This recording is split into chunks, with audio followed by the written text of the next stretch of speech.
तब और भोजपुरिया भैया लोग का समाचार बताएं कैसे बानी रुआ सब है। उम्मीद करतनी रुआ सब ठीक ठाक होखा भैया और हमहू ठीक बानी। तो स्वागत बाटे आप सबके राइटर विजय बागी के चैनल पर।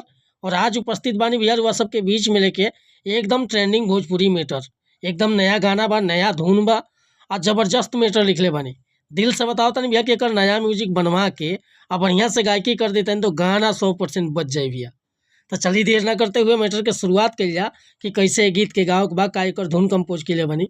लेकिन मैटर शुरू कर से पहले भी एगो बात बतावल चाहब, रउआ अगर नया सिंगर बानी आ सिंगिंग में इंटरेस्ट बा, अच्छा मैटर के तलाश में भटकतानी, बढ़िया गीत नहीं खे मिलत, सही तुकबंदी नहीं खे मिलत, चाहे मन पसंद के मैटर नहीं खे मिलत, तब भैया अगर हमारा चैनल पर आ गए बानी तो एकदम निश्चिंत रही, निराश भैया की जरूरत नहीं खे। रउआ जैसन भी मैटर चाहत हो कब लिखवावे के बिल्कुल उचित चार्ज पर हुआ के फुल सॉन्ग व्हाट्सएप के जरिए मिल जाए भैया। आ मैटर में कोनो प्रकार के शिकायत ना मिली, काहे कि भैया हम हर तरह के गीत लिखीला। Sad song, love song, romantic song, orchestra song, धोबी गीत, पूर्वी गीत, निर्गुण गीत, चाहे सीजनली कोनो भी भक्ति भजन, हर तरह के मैटर हुआ के मिली।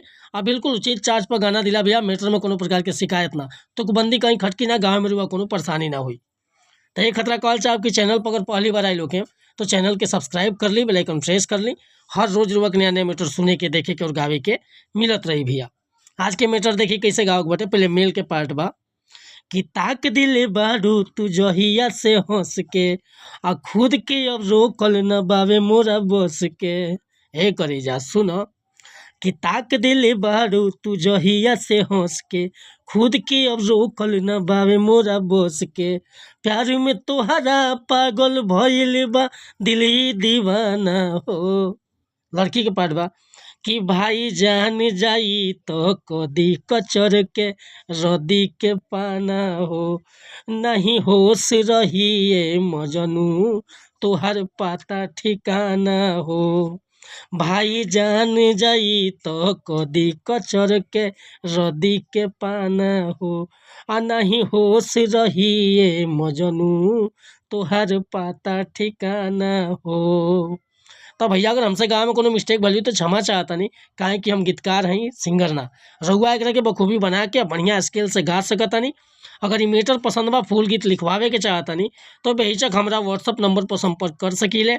व्हाट्सअप के नंबर बा 8874473128। कोनो प्रकार के मैटर लिखवाओ होके चाहे नया म्यूजिक बनवाओ होके बेहिचक रुआ संपर्क कर सकीले।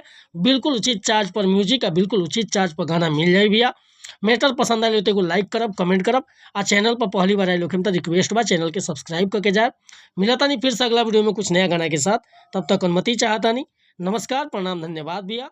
जय हिंद, जय भारत।